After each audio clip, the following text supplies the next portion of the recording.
प्रिय छात्रों, जैसा कि पिछले दिन हम सब कक्षा 12 में अवध्या सिंह उपाध्याय हरिओ द्वारा रचित प्रिय प्रवास से पवन दूतिका नामक शीर्षक का अध्ययन कर रहे थे। उसी कड़ी में आगे राधा जब हवा से कहती हैं कि रास्ते में तुम जाना, हवा से अपना संदेशा भिजवा रही हैं कृष्ण के पास, तो कह रहे हैं कि अगर तुम रास्ते में चलना और चलते समय तुम्हें कोई लज्जाशील पथिक महिला जो कहीं दृष्टि आए, होने देना विकृत वसना से न तू सुंदरी को, जो थोड़ी भी श्रमित हो वह गोदले श्रांतिक होना, होठों की और कमल मुख की म्लानताएं मिटाना। राधा हवा से कहती हैं कि तुम जा रही हो और रास्ते में चलते समय पथिक यानी राहगीर महिला जो लज्जा से परिपूर्ण है, अपने वस्त्रों से अपने अंगों को ढकी हुई है, तो तुम अगर ऐसे लज्जाशील स्त्री को देखना तो तुम वहां पर यह ध्यान देना कि उसका वस्त्र वसना यानी वस्त्र विकृत मानी अलग, होने देना विकृत वसना तो न तू सुंदरी को, तो तुम उस सुंदरी को उसके वसना यानी वस्त्र से उसको अलग मत होने देना। जो थोड़ी भी श्रमित वह हो गोदले शांतिक होना। अगर तुमको ये महसूस हो रहा हो कि वो श्रमित दिखाई पड़ रही है, वो थकी हुई दिखाई पड़ रही है, तो उसको अपने गोद में लेकर के उसकी श्रांति यानी थकान को दूर करना। होठों की और कमल मुख की म्लानताएं मिटाना। होठों की और कमल मुख की, श्रमित काम करते करते उसके ओठ और उसके मुखमंडल सूख गए हों, तो तुम अपने यहाँ सुगंधित हवाओं के द्वारा उसके ओठों की और उसके कमलवत मुख की म्लानता को यानी मुरझाहट को समाप्त करना। राधा हवा से संदेशा भिजवा रही हैं कि अगर रास्ते में चलते समय तुम्हें कोई लज्जाशील महिला दिखाई पड़े जो अपने वस्त्रों से अपने अंगों को ढकी हुई हो, तो तुम उस सुंदरी को उसके वस्त्रों से उसको अलग मत होने देना, माने उसकी लज्जा को बनाए रखना, उसके वस्त्रों से उसके अंगों को ढके रहने देना। अगर तुम्हें महसूस हो रहा हो कि वो श्रमित दिखाई पड़ रही है, थकी हुई दिखाई पड़ रही है, काम करते हुए थक गई है, तो तुम उसको अपने गोद में लेकर के अपनी सुगंधित हवाओं से उसकी शांति को, उसकी थकान को दूर करना और उसके कमलवत, उसके ओठों और कमलवत उसके मुख की उस मुरझाहट को समाप्त कर देना।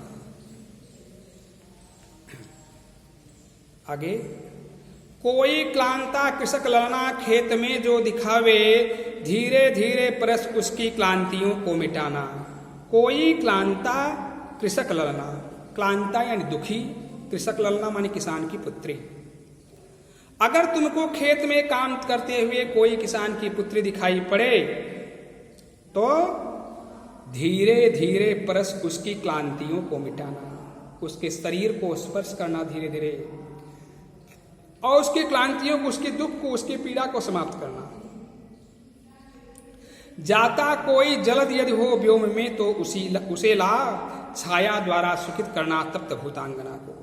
जलद यानी बादल, व्योम यानी आकाश। बादल घुमक्कड़ी होते हैं, वो हमेशा चलते फिरते रहते हैं, जहां रुकते हैं वहीं बरस जाते हैं।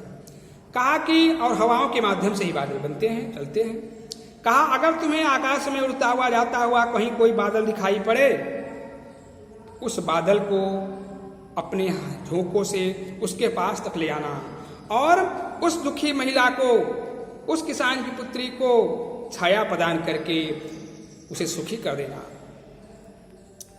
तप्त भूतांगना को, तप्त वाणी तपते हुए, धूप से तपते हुए, भूतांगना भूत यानी प्राणी, यानी उस प्राणी को सुखी कर देना। कोई क्लांता कृषक ललना खेत में जो दिखावे, धीरे धीरे परस उसकी क्लांतियों को मिटाना। जाता कोई जलद यदि हो व्योम में तो उसे ला छाया द्वारा सुखित करना तप्त भूतांगना को। अगर तुम्हें कोई किसान की पुत्री खेत में काम करते हुए दिखाई पड़े, जो काम करते करते एकदम क्लांत हो गई हो, दुखी हो, परेशान हो, तो तुम उसके पास जाना और धीरे धीरे उसके शरीर को स्पर्श करना, स्पर्श करके उसकी क्लांतियों को मिटाना, उसके दुखों को दूर करना। अगर तुम्हें आसमान में कोई उड़ता हुआ बादल दिखाई पड़े, व्योम यानी आकाश, आकाश में कोई जाता हुआ बादल तुम्हें दिखाई पड़े, तो उस बादल को उसके पास ले आना और बादल को उसके पास ले आ करके तप्त भूतांगना को, उस तपे हुए प्राणी को छाया प्रदान करके उसे सुखी कर देना। आगे,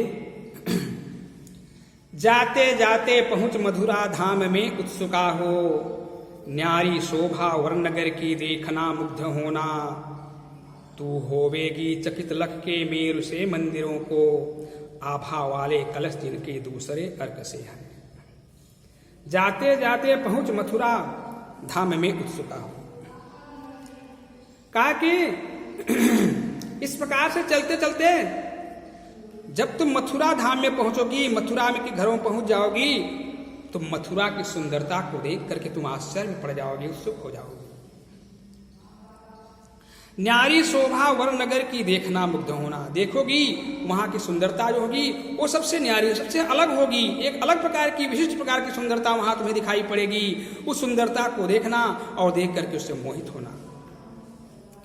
तू होवेगी चकित लख के मेरु से मंदिरों को, मेरु यानी मेरु से मतलब सुमेरु, सुमेरु पर्वत के समान बड़े ऊंचे ऊंचे वहां मंदिर बने हुए होंगे, उन मंदिरों को देख करके तुम आश्चर्यचकित हो जाओगी। और तुम देखोगे क्या कि आभा वाले कलश जिनके दूसरे अर्क से हैं, अर्क यानी सूर्य, उन मंदिरों पर जो कलश स्थापित हुए होंगे वे सूर्य के समान चमकते हुए दिखाई पड़ेंगे। जाते जाते पहुंच मथुरा धाम में उत्सुका हो, न्यारी शोभा वरनगर की देखना मुग्ध होना, तू होवेगी चकित लक्ष के मेरु से मंदिरों को, आभा वाले कलश जिनके दूसरे अर्क से हैं। इस प्रकार से चलते चलते जब तुम मथुरा धाम में पहुंच जाओगी तो मथुरा की सुंदरता को देख करके तुम उत्सुक हो जाओगी और देखोगी न्यारी शोभा वरनगर की देखना मुग्ध होना। तुमको दिखाई पड़ेगा कि वहां की सुंदरता कुछ एक अलग प्रकार से ही होगी, कुछ एक विशिष्ट प्रकार से होगी, और वहां उस नगर की मथुरा धाम की सुंदरता को देखना और मुग्ध होना, वहां की सुंदरता को देख करके आनंदित होना।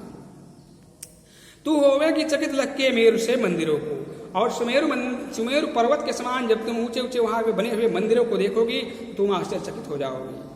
और उस मंदिरों पर जो कलश स्थापित किए गए होंगे वो एक दूसरे सूर्य के समान चमकते हुए दिखाई पड़ेंगे।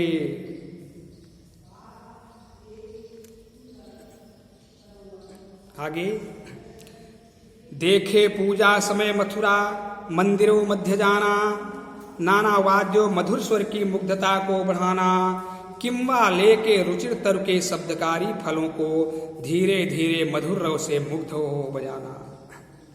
देखे पूजा समय मथुरा मंदिरों मध्य जाना, पूजा के समय जब तुम मथुरा में बने हुए मंदिरों के अंदर प्रवेश करना